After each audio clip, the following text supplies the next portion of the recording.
làm những công việc được cho là của đàn ông, không giới thiệu anh ấy với người quen, mất tập trung khi đang yêu. Nếu bạn có những thói quen này thì hãy dừng lại ngay để tránh làm tổn thương bạn đời. Phụ nữ mong được chồng yêu bao nhiêu thì đàn ông sẽ mong được vợ tôn trọng bấy nhiêu. Tuy nhiên, sai lầm thường gặp ở các bà vợ là chúng ta thường vô tình thể hiện sự thiếu tôn trọng chồng. Ứng xử như là mẹ của anh ấy. Trong nhiều cuộc hôn nhân, người vợ thường hành xử với chồng theo cách mình giống như mẹ của anh ấy và nghĩ rằng đó là điều tốt nhất. Cách ứng xử này đã rút cạn tất cả sự độc lập và niềm vui của chồng. Nếu bạn thường xuyên nói với chồng kiểu "Cái này là tốt nhất cho anh", "Tốt nhất là anh không nên làm", hoặc tự kết án chồng kiểu "Anh chẳng ra làm sao, anh chậm chạp thế", thì có khả năng bạn đang đóng vai trò là mẹ chứ không phải là vai trò của vợ. Nói cách đó có xu hướng làm cho người đàn ông cảm thấy họ càng ngày càng không cần thiết trong vai trò là người bảo vệ của bạn. Thao túng cảm xúc. Bạn có bao giờ sử dụng tâm trạng của mình để kiểm soát phản ứng của chồng? Ví dụ, bạn đã bao giờ trả lời cộc lốc với chồng kiểu "Ok" hoặc "Không, em không quan tâm", hay như việc bạn sử dụng những từ ngữ "Anh luôn thế này, anh luôn thế khác" khi nói về các hành vi tội lỗi.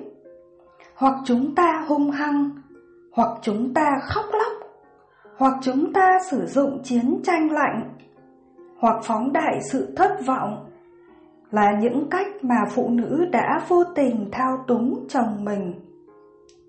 Tỏ ra thành thật trong sự thất vọng hoặc tỏ ra buồn bã khi bạn cảm thấy là nguyên nhân khiến cho người chồng cảm thấy anh ấy không được tôn trọng. Không ai bắt bạn phải kìm nén cảm xúc, nhưng cách bạn sử dụng lời nói như thế nào lại vô cùng quan trọng. Các cụ xưa vẫn thường nói uốn lưỡi 7 lần trước khi nói, có nghĩa là chúng ta vẫn có thể nói ra được những lời nói mang lại lợi ích cho hôn nhân nếu chúng ta biết uốn lưỡi. Chị em phụ nữ cần phải ý thức được ranh giới của việc mình đang nói gì để giúp cho hôn nhân, hay đang nói để kiểm soát hôn nhân. Điều này rất quan trọng. Gây hấn để thắng bằng được. Sử dụng sự gây hấn như một phương tiện chiến đấu hoặc theo cách phải thắng bằng được, chứ không để cho chồng giành chiến thắng. Nếu anh ta đáp lại bằng sự nhu mì hay im lặng, phụ nữ chúng ta sẽ khiến anh ta trở thành một kẻ hèn nhát. Nếu anh ta đáp lại với sự tức giận, chúng ta đã làm cho anh ta trở thành một kẻ bắt nạt. Đụng vào vùng nhạy cảm nơi đức tin. Trong những trường hợp tranh cãi về niềm tin, bạn thường đưa ra những câu hỏi tò mò và cho rằng chồng bạn đã có những niềm tin sai lầm. Điều này khiến chồng bạn cảm thấy như thể anh ấy đã làm gì đó sai. Thực ra thì cách tốt nhất là bạn hãy cầu nguyện cho anh ấy, chứ không nên tranh cãi với chồng về niềm tin hay tín ngưỡng của chồng. Trong trường hợp cần thiết phải có sự tác động thì bạn nên tìm đến người thứ ba, một người đủ sự tin cậy với chồng bạn để giúp hai bạn vượt qua các vấn đề tín ngưỡng mà bạn gặp phải. Hay phê bình. Nếu bạn dành phần lớn thời gian để chỉ trích những điều mà chồng bạn đã làm sai, thay vì khen ngợi những điều họ đã làm đúng, thì có khả năng họ cảm thấy như thể họ không đủ tốt cho bạn. Lời nói của bạn có sức mạnh để phá hủy hoặc xây dựng. Bởi vậy, cách để sửa thói phê bình chồng: mỗi ngày bạn hãy nói lên 10 điều tích cực về chồng bạn cho mỗi lời chỉ trích bạn đưa ra.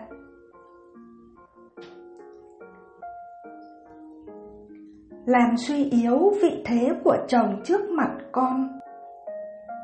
Đây là lỗi khá phổ biến trong hôn nhân, làm suy yếu chồng bạn, đặc biệt là làm suy yếu hình ảnh một người cha, là điều vô cùng nguy hiểm.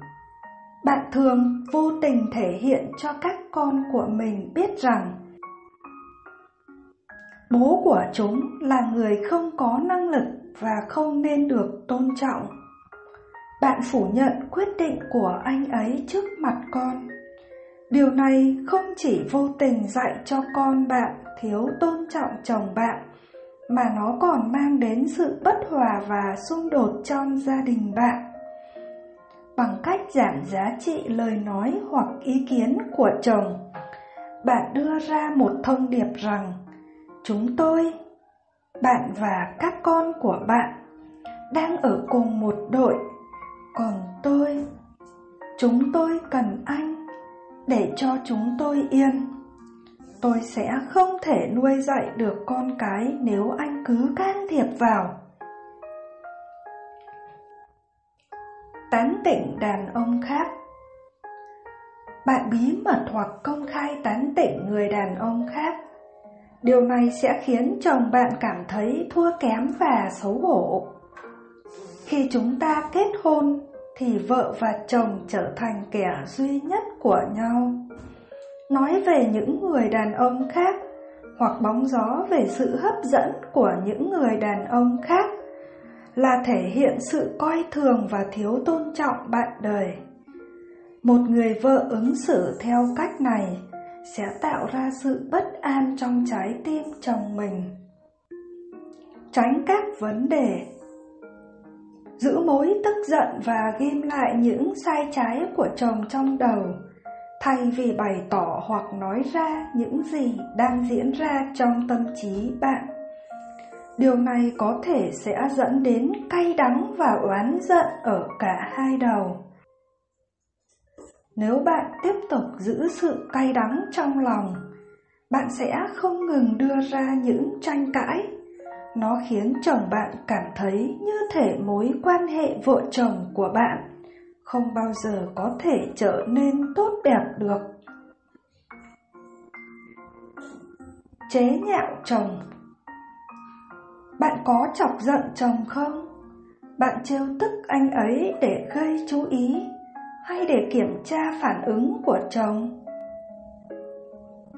Bạn có cằn nhằn chồng khi anh ấy bước vào cửa vì đã không giúp đỡ đủ việc nhà cho bạn? Một lời chế nhạo được xem là một kiểu trêu tức. Nó làm tổn thương hoặc khiêu khích ai đó. Có lẽ chúng ta không bao giờ công khai thừa nhận rằng mình đã chế nhạo chồng mình. Nhưng bạn hãy cứ thử nghĩ lại những bình luận mà đã đưa ra trong vài ngày qua, thì sẽ thấy ra được cái lỗi khá nhạy cảm này.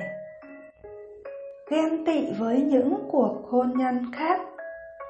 Khi chúng ta thể hiện sự bất mãn trong cuộc sống, các ông chồng ngay lập tức cảm thấy cần phải sửa chữa, cho đến khi anh ấy cảm thấy mình không thể làm gì hơn và anh ấy chỉ muốn từ bỏ. Chúng ta càng lãng phí thời gian và năng lượng khi đi so sánh với những cuộc hôn nhân khác, hoặc so sánh chồng mình với chồng người ta. Sai lầm của các bà vợ là đã nói về chồng rằng giá như anh là anh ta, giá như anh làm nghề này mà không phải nghề kia. Bằng cách nói như vậy, các bà vợ đã bỏ lỡ những điều kỳ diệu vốn sẵn có nơi chồng mình. Phụ nữ mong được chồng yêu. Tuy nhiên, sai lầm thường gặp ở các bà vợ là chúng ta thường vô tình thể hiện sự thiếu tôn trọng chồng. Điều này sẽ giúp bạn nhận ra lỗi mình, nhờ đó sẽ giúp bạn cải thiện được mối quan hệ hôn nhân một cách tốt đẹp hơn.